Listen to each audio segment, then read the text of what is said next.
সিলেট থেকে এবারের ঈদ যাত্রায় ভোগান্তি নেই বলছেন যাত্রীরা। ঘরে বসে অনলাইনে ট্রেনের টিকিট পেতে ঝামেলা হয়নি বলছেন তারা। এদিকে বাস শ্রমিকরা বলছেন এবারে সিলেট থেকে দেশের অন্যান্য জায়গায় ঈদ যাত্রী একেবারে কম। মোহিত দিদারের তথ্য ছবিতে প্রতিবেদন। ঈদ উপলক্ষে সিলেট থেকে দেশের নানা জায়গায় ঘরমুখী মানুষের যাতায়াতে এবার দুর্ভোগ পোহাতে হচ্ছে না।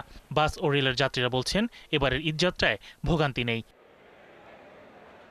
সিলেটের দূরপাল্লার বিভিন্ন বাসের টিকিট কাউন্টারের ম্যানেজাররা বলছেন ঈদের ছুটি এবার লম্বা হওয়ায় যাত্রী চাপ নেই। পর্যায়ক্রমে যাত্রী বাড়বে বলে আশা করছেন তারা। আমাদের নিয়ম হইল 15 রমজান থেকে শুরু হয়ে যায়, কিন্তু এখন দেখেন আপনি কোনো যাত্রী আছে কিনা।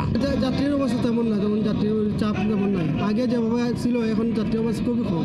এতে যখন একবারে ফাঁকা, টাইমার ফাঁকা, যাত্রী নাই। বিগত 2-3 দিন ছিল না তেমন একটা চাপ, একেবারেই বলতে গেলে কম ছিল। এই আজকে থেকে মোটামুটি একটু চাপ। এবার অনলাইনে ট্রেনের টিকিট পেতে সমস্যায় পড়তে হয়নি বলে জানান ঈদ যাত্রায় ঘরে ফেরা যাত্রীরা। ট্রেনের টিকিট পেতে আমার সমস্যা নাই, যেহেতু ট্রেনের টিকিট 10 দিন আগে কাটতে হয়, তো আমি 2 দিন আগে কেটেছি, আমার কেটে পেতে কোনো অসুবিধা হয়নি আর কি। না, ট্রেনের টিকিট আমি অনলাইনে কেটেছি, তো আমার কোনো সমস্যা হয় না। অ্যাজ ইউজুয়াল কি হয় আমাদের টিকিট ঈদের সময় টিকিটে একটা হ্যাসেল ফিল করি আমরা। এবার মাশাআল্লাহ আমরা ঈদটা ভালোই, টিকিটের জন্য ভালো হয়েছে, আমরা অ্যাজ ইউজুয়াল সুন্দরভাবে যেতে পারছি। অনুভূতি আসলে বলার মতো না, ভাষায় প্রকাশ করার মতো না। এটা আসলে নিজের মধ্যেই।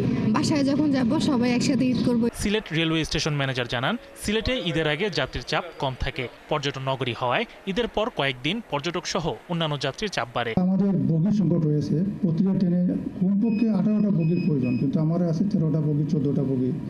যদি পর্যাপ্ত বগি দেশ থেকে আমদানি হয় তো হয়তো আমরা আরো টিকিট বিক্রি করতে পারবো, যাত্রীরা স্বাচ্ছন্দ্যে টিকিট কাটতে পারবে। ঈদ উপলক্ষে সিলেটের রেল যোগাযোগে বাড়তি নিরাপত্তা ব্যবস্থা নেওয়া হয়েছে বলে জানান তিনি।